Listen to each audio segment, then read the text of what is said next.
6 days after surgery, my knees hadn't improved, and I could barely move at all.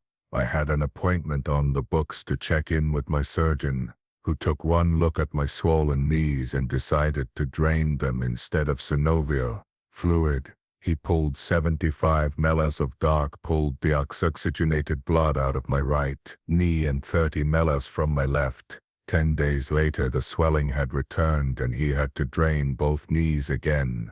I could tell by the look on the doctor's face that the pain I was in and the persistent swelling were not what he'd expected. Something was truly up. While he gave me the third round of plateletary plasma injections, hoping that might jump-start my healing process, he offered the first clue of what had actually happened in that operating room. The deoxygenated blood drained from my knees post-surgery was alarming. I'd gone in for a simple cleanup job on the meniscus, the padded cartilage that acts as a shock absorber between the tibia and the femur, the shin bone and the thigh bone. But when he attempted to trim the cartilage, his instrument failed. My meniscus and the articular cartilage that clung to the ends of my bones were too thick and tough. He said this was due to Wolff's Law, a phenomenon discovered by a 19th-century German surgeon, who found that when an increased load is placed on bones over time, those bones would become denser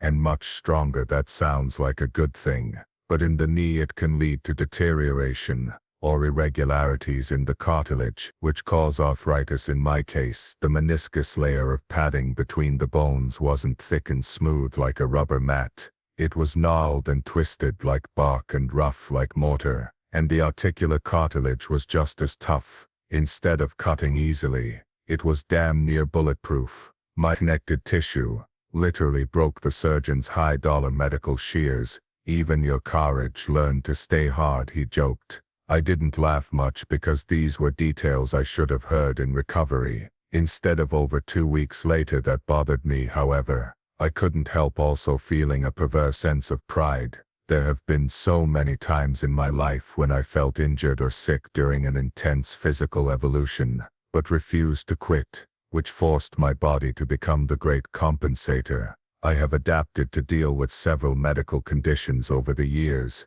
Some I'd inherited, others I required to complete dozens of strenuous multi-day feats of endurance in my doctor's befuddlement. I saw medical proof of that force compensation. I'd put a heavy load on my bones for so long they had grown dense as stone, and transformed my cartilage into cement that was almost impossible to cut through. But after several failed attempts, the doctor did manage to cut through it while recognizing my body's compensation for what it was, a physiological adaptation that enabled me to continue to grind at a high level. He still used a cookie-cutter approach to the surgery. My knees were undeniably prior to the surgery, but I could still function with them just a few hours before being wheeled into the operating room. I had run 10 miles now. 2 weeks later, I'd limped to a stationary bike at the gym hoping to break a sweat and lasted 22 minutes before the pain overwhelmed me. I went from the Moab 240 to running across the state of Florida 22 minutes on an exercise bike. I returned again to the doctor's office,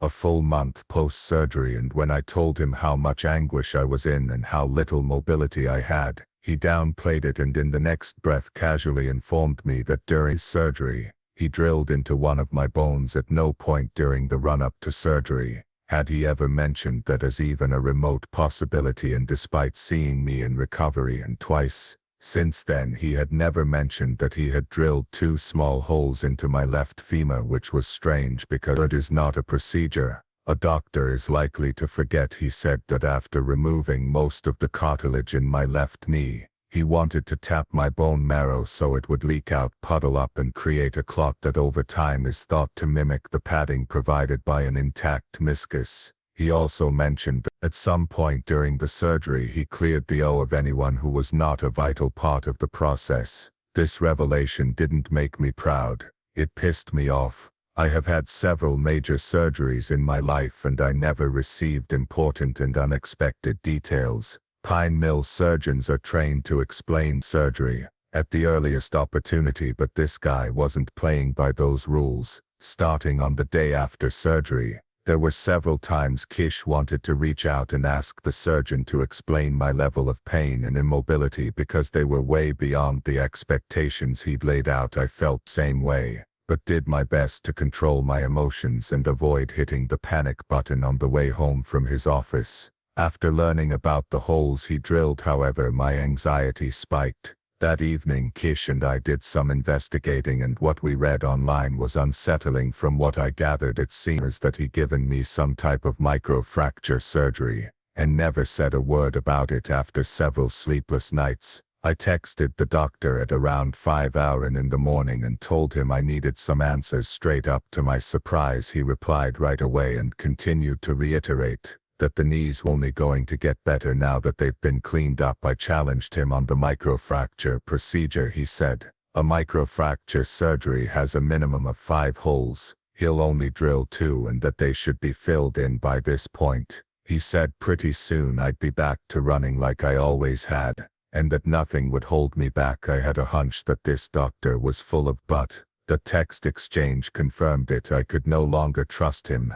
No matter how pure his motives may have been, he'd made questionable unilateral decisions, performed poorly, left me bone on the unsettling details bit by bit. There was no excuse for any of it. On March 17, I stepped onto a treadmill for the first time since surgery. I was at physical therapy and the staff didn't know it yet, but I'd already decided it was my last day. My right knee was feeling a bit better. My left was still broke and collapsing on the medial side. The therapists who had been monitoring my progress were affiliated with my surgeon, and despite my pain, they wanted to see me jog it out for 5 minutes. I ran for 42, not because it felt good. Every step hurt like hell, but I kept going because I knew this would be my last run for the foreseeable future, maybe forever. And considering how central running had been in my life for so long, 5 minutes didn't feel like enough of a farewell. 5 grinding miles of agony had more meaning, and when it was over, I powered down the treadmill, stepped gingerly to the floor, and hovered right out the door. As I drove home, I felt conflicted between my commitment to remaining patient enough for the great compensating machine to do its work yet again, and my fear that it really was all over this time, despite some of the voices around me that had already accepted my demise as gospel. I didn't want to believe that I couldn't, because ever since I decided not to be a fat ass anymore, my whole life has been wrapped around my physical being, while mindset has always been number one for me. I achieved my mindset through physical training and monumental physiologies that provided an immediate return on investment. That is not the only way to become mentally tough, but it does happen faster when you run thousands of miles, swim long distances in cold water, or do thousands of pull-ups. When you invest that volume of pain and suffering in yourself, it produces mental toughness. In other words, my life and my sense of self, from the time I was 24 years old until the day of surgery, were built on training and competing hard to become mentally strong, and they were taken from me in 90 minutes, not by accident or freak injury, but by one doctor who failed to live up to his Hippocratic oath. First, do no harm. I know it was unintentional, but there was major harm done. I couldn't sweat out the stress, so it was difficult for me to process all the emotion and frustration. There were times that even I wanted to surrender to self-pity. I was tired of Goggins, tired of always fighting the fight, and while I abhor excuses and excuse makers, when I checked myself in that mirror each morning and every night, I told myself the clean truth: it's over, you can't do it anymore. And I found some comfort there. I felt like a quarterback at the line of scrimmage, reading the defense and clock in. Nothing but pass rushers with blood in their eyes. The linemen, linebackers, and defensive backs would outnumber and easily overwhelm my blockers, sprint around the edge, bull rush inside, and the pocket would collapse. Unless I averted disaster before it struck, I had to call an audible, yell out a new play at the line of scrimmage loud enough for my whole squad to hear. But as I leafed through the playbook in my mind, I couldn't find any workable solutions. It's not like this was new territory for me. I've been facing steep odds and calling audibles all my life, but this was biggest of them all. When your entire being is rooted in a particular way of life and it gets taken from you, what is the proper play call? As restless and frustrated as I was, I knew patience was the only play for now. Sometimes the best thing the quarterback can do is throw an incomplete pass avoid losing any more ground. Stopped the clock and regroup while I believed my knee was as good as it was going to get. I still wanted to give it time to see if the pain would ease, or my stability would improve at all, so it was not the time to tinker, as devastating as it was to go from running over to a pop till not being able to walk down a flight of stairs without my left knee collapsing. I had to avoid the temptation to evaluate my situation on the daily and weekly. Instead, I panned back and attempted to see it all with a wide-angle lens. The summer firefighting season was shot and I wouldn't be running again anytime soon, which meant I didn't have to scramble for an immediate solution. 2021 was a wash. It was all about next summer and the following season that reassured me, because it meant that there was plenty of time left on the clock. I didn't have to score or even move the ball right away. I just had to watch and wait. I decided to wait a full 90 days from the day of the surgery to get my body time, and hopefully, there was that word again,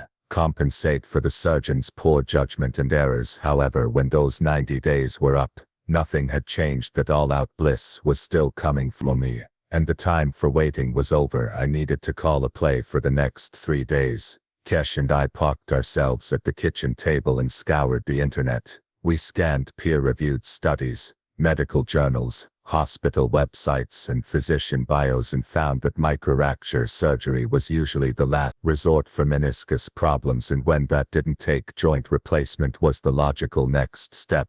Joint replacement is a type of amputation. The edges of your shin and thigh bones are cut away to accommodate the artificial knee. I was not near ready to go there. Then on day 4 at exactly the same time, Kish and I happened upon an article featuring the work of a world-class surgeon at the Hospital for Special Surgery in New York City. Dr. Andreas Gomoll was one of the few surgeons in the United States capable of conducting meniscus and cartilage transplants to heal knees so far gone that almost any other orthopedist would consider them candidates for joint replacement. This was the audible I'd been looking for. According to what we read, a meniscus transplant worked far better than microfracture surgery. It not only reduced pain and restored functionality and quality of life, it might allow me to get after it to the level I was used to that mattered to me, because I still have unfinished business.